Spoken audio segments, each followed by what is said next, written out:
All right, number 9, there's a small movement growing online that helps people get things they need for free called Buy Nothing. There are a few million people who have joined groups where members post items to give away or lend or post lists of things they need. It's brought together some people who have too much, some people who don't have enough, and some people who are just generally trying to reduce waste and have us all consume and purchase less stuff. Children's toys, throw pillows, appliances. A woman who just wanted to bake and give away cakes. Anything you can think of is posted. 2 women in Washington state started the Buy Nothing Project in 2013 to reduce household waste. Now there are groups in 44 countries. You can get the app on buynothingproject.org. Well, that's a great idea. Yeah. All right, number 8, with all that talk of crowdsourcing and allowing the fans to own the Bears, it got us thinking about other fan-owned teams. The Packers, yeah, blah, blah, we know, but there's something to it. Look at Spain. 2 of its most successful football clubs, There you go. Yes.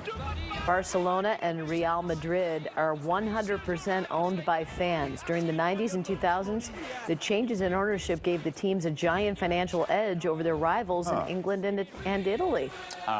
What do you know? Yeah. All right, number 7, there is a show on Apple TV called The Chosen. Good one. You've seen that one? Oh, It's yeah. a drama based on the life of Jesus of Nazareth, portraying Jesus through the eyes of those who met him. And from certain angles, who would you say old JC looks like? Perhaps Oh, yeah. Oh, my. Oh, certain yeah. quarterback who doesn't like vaccines. Yeah. No, a little bit. He does have a whole What do you Lord and know? Savior look Yeah. at him going on lately. Listen, you want someone in the backfield running the show, you can't go wrong with Jesus, right? You can't. Yeah. He's not going to dink and dunk all the way down. He's going down. He's taking shots all the way. downfield, Larry. Right. Yeah, and they're going to connect. That is right. That's a great series. Number 6, it looks like a kid's bike, but the Jackrabbit e-bike is for big kids. It's the smallest, most portable e-bike of its kind. The bike is made to fit comfortably in trains or in elevators. You can also carry it up and down a flight of stairs just for fun without much trouble. It's motorized, so there aren't any real pedals. You just rest your feet on the special foot pads, and it's just under $1,000. You don't have to pedal at all? Nothing. Wow. There you go. That's worth $1,000, is it not? Look at that. Save you from all that exertion. Yeah. Or we can get a bicycle bill for 2. You can give me $500 and I'll take you where you want to go. Oh, Larry. That's a Dream dream. come true. Yeah. Sitting right behind you for 5 miles. That really sounds great, Larry. Like Another you've not fantasized about that. Being on a motorcycle, arms around his waist. vroom, vroom. Yeah, you'd be wearing that leather jacket Yeah. from Backstory. Right.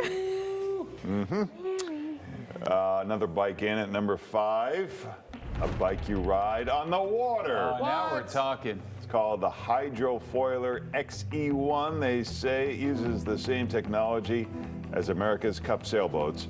It can handle moderately choppy waters, and you can ride it on the ocean, but also on any lake or river. It runs on a battery, so it's an e-bike, which means that you get a little added power when you pedal. If you stop pedaling, the bike will sink a little and float on its side. Oh, all right. One guy set a world record by crossing a strait between the islands of New Zealand, biking 15 miles. Wow. Look at that. Yeah. Those guys look like they're putting a lot of effort in. They're not even Right. sitting on the seats. Seems kind of redundant when you have jet skis, right? Wouldn't you just Yeah. rather get on one of those? Those are a lot Sure more would, fun. yeah. Right. And you Yeah. can sit down. Robin, you know, you went on one over I the did. summer. I did, Yeah. but Changed your life. I'm afraid to steer them, though. Yeah, I'd tip right over. Yeah, Yeah. worth a try, maybe. Yeah. All right, number 4, trends come and go, but it looks like millennial pink is sticking around. Thank God. It's not one specific color. It's actually a family of softer pink hues. Yeah. From frosé to rosé gold. It was everywhere 5 years ago, I have to tell you that. And for some reason, millennials still like it. They say it gives them a sense of calm and reminds them of simpler times in their life. Yeah. That's why it's still so popular. They can't let it go. But color scientists say look out for Gen Z Yeah. and Gen Alpha. Oh, boy. They seem to prefer hot pink over this. Gen Alpha, what age is that? Yeah, that's after little Gen kids Z, now? I guess. Yeah. Huh. I don't know. All right, number we go. 3, turkey prices are higher this year, but chances are you're not spending $13 a pound. That's the going rate for the super elite hoity-toity Kelly Bronze Bird. Well, It's Ooh. known in elite circles as the Rolls-Royce of turkeys. really? And at $13.35 a pound, it better be. yeah. A large turkey could cost you more than $300. Wow-wee. Kelly Bronze Birds are supposed to have more distinct, richer turkey flavors than other birds. Nigella Lawson, Gordon Ramsay, and Jamie Oliver are big fans. Of course they are. They're yeah. multimillionaires. Yeah, they can buy a $300 Yeah. turkey. They can buy 2 of them. That's how much money they have. Did the Quick math. Did the tile king of the South Side buy like the Rolls Royce of bologna, or?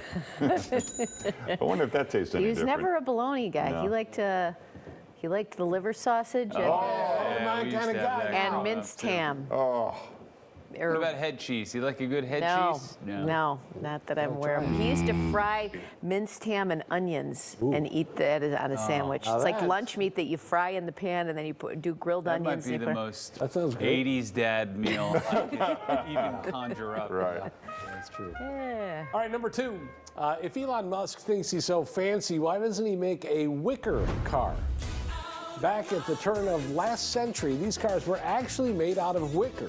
They were a lightweight, resilient, economical option for the early car enthusiasts. Did you buy it at Pier 1? Now, Yeah. I don't know where you bought it. Some wicker cars were even electric powered. There were even wicker sidecars in case you wanted to bring along some groceries. Or potpourri. Yeah, your dog or a relative that had died of cholera, you can slap them right into the sidecar. That's just for fun. Huh. Isn't that a blast? Oh, it's safe too. Safe, sure, yeah. And the wind blows right through those also. Look at that. Wow, who knew? Yep.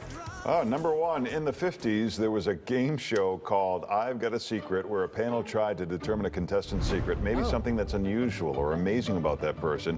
In 1956, a 96-year-old man named Samuel James Seymour was the contestant. Check it out. I've got a secret. I would like to go over and personally escort our next guest on the show tonight. Oh, yeah, we ran this in backstory. Uh-oh. Will you tell our panel, please, what your name is and where you're from? My name's Samuel J. Seymour. I'm from Maryland. This is Mr. Seymour from Maryland. And we brought Mr. Seymour all the way up from Maryland, and by golly, he got in a hotel and fell down the steps and gave himself a shiner. And we urged him not to come on the show tonight, as a matter of fact, and finally got in touch with his doctor, and the doctor said it was up to Mr. Seymour. Sir, if you'll whisper your secret to me, I'm sure the folks at home would like to know what it is. Right. This thing that Mr. Seymour saw, does it have historical significance? I would say yes, wouldn't you, sir? This thing, did it have anything to do with the Civil War, Mr. Seymour? No, it had not to do with the Civil... Well, let's say indirectly it was concerned with the Civil War. Mr. Seymour, would this person have ever been President of the United States? Was he ever president, this man? I think he was once. Mr. Seymour, would this person have ever been President of the United States?